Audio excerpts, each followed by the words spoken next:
इस वीडियो में हम स्प्रिंग क्लास 4 के लेसन 3 मैजिक वर्ड्स इस लेसन के जो क्वेश्चन हैं उनका सॉल्यूशन देखेंगे। तो यहाँ पर हम सबसे पहले देखते हैं इसके कॉम्प्रिहेंशन टाइप क्वेश्चंस को। पहला क्वेश्चन आपसे यहाँ पर पूछा गया है, व्हाई डिड कबीर आस्क मीठी फॉर अ नोटबुक। कबीर ने मीठी से नोटबुक क्यों मांगी थी। तो इस प्रश्न का आंसर आप क्या लिखेंगे, क्योंकि कबीर अब्सेंट था, क्योंकि कबीर कल नहीं आया था। तो आप लिखेंगे आंसर में because he was absent yesterday, क्योंकि वह कल अनुपस्थित था, वह नहीं आया था। आगे देखते हैं, दूसरा क्वेश्चन है, who forgot to bring the picture book. Picture book को लाना कौन भूल गया था। तो वो थी एकता। एकता पिक्चर बुक को लाना भूल गई थी। आंसर में आप लिख देंगे एकता। आगे देखते हैं, What did Ravi do with a new sapling. Ravi ने नए पौधे के साथ क्या किया था। उसने इसे जड़ से उखाड़ दिया था। आप आंसर में लिखेंगे रवि अपरूटेड इट। रवि ने इसे उखाड़ दिया था, जड़ से उखाड़ दिया था। नेक्स्ट क्वेश्चन है, What did मीठी एडवाइस रवि।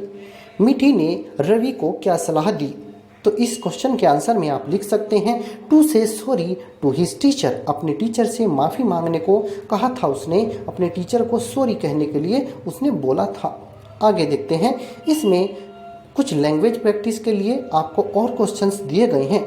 टेल मी, आपको यहाँ बताना है, if you want something from someone what would you say. अगर आप किसी से कुछ चाहते हैं, कुछ मांगना चाहते हैं, तो आप क्या कहेंगे। तो आप उससे विनम्रतापूर्वक एक रिक्वेस्ट करेंगे, प्लीज़ का इस्तेमाल करेंगे। आप लिखेंगे यहाँ पर प्लीज़। आगे देखते हैं, if someone says thank you to you. अगर आपको कोई धन्यवाद देता है तो व्हाट वुड यू से, तो आप क्या कहेंगे। तो आप कहेंगे वेलकम। आप क्या कहेंगे, वेलकम कहेंगे। आगे देखते हैं, if you hurt someone what would you say. अगर आप किसी को दुख पहुंचाते हैं, किसी को हर्ट करते हैं, तब आप क्या कहेंगे। आप आंसर में लिखेंगे सॉरी। हम उसको सॉरी कहेंगे। If someone gives you something. अगर आपको कोई कुछ देता है, व्हाट वुड यू से, तब आप क्या कहेंगे। तो आप उसको धन्यवाद देंगे। आप कहेंगे थैंक यू। आप उसको थैंक यू कहेंगे। आगे देखते हैं, if you sneeze in the middle of the conversation what would you say. अगर आप बातचीत के बीच में ही छींक देते हैं, तब आप क्या कहेंगे। तब आप सॉरी मांगेंगे। तब आप कहेंगे sorry. If you ask someone to repeat what he said what would you say. अगर आप ये कहते हैं किसी से, मान लीजिए किसी ने आपको कोई कुछ कहा है, किसी ने आपको कुछ कहा है और आपको वह सुनाई नहीं पड़ा है, आप फिर से सुनना चाहते हैं, तो आप क्या कहेंगे। तो आप कहेंगे पार्डन। आप कहेंगे पार्डन, फिर से आप सुनना चाहते हैं।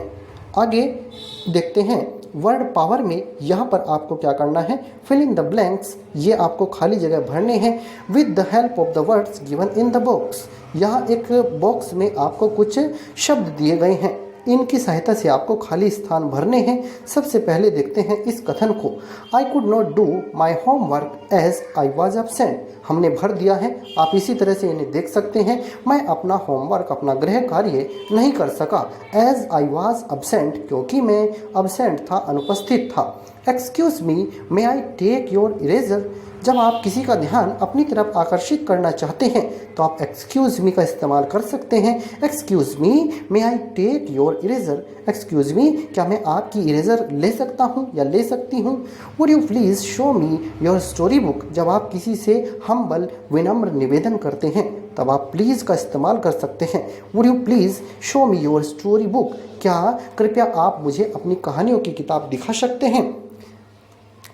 Follow your doctors advice. अपने डॉक्टर्स की सलाह को फॉलो कीजिए। जो आपके डॉक्टर कहते हैं उस सलाह को आप फॉलो कीजिए।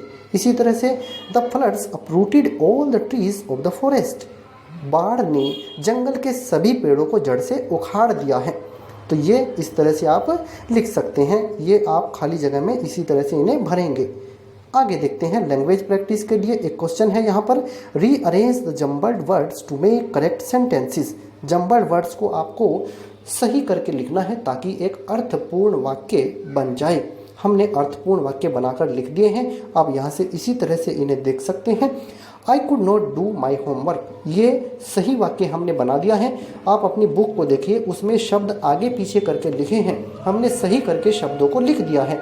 आई could not do my homework, मैं अपना गृह कार्य नहीं कर सका। इसी तरह से नेक्स्ट एक सेंटेंस बना है, I left it at home, मैं इसे घर पर भूल गई हूँ या भूल गया हूँ। आई मेड अ मिस्टेक, मुझसे एक गलती हो गई है। I will bring it tomorrow, मैं इसे कल ला कर दे दूंगा। आई अपरूटेड अ न्यू सैपलिंग, मैंने एक नया पौधा उखाड़ दिया है। तो इस तरह से ये हमने सही करके वाक्य बना दिए हैं। तो ये हमारा स्प्रिंग क्लास 4 के लेसन 3 का कंप्लीट सॉल्यूशन है। अगर आपको यह वीडियो अच्छा लगा है तो कृपया करके इस वीडियो को आप लाइक करें, शेयर करें और हमारे चैनल को सब्सक्राइब करें।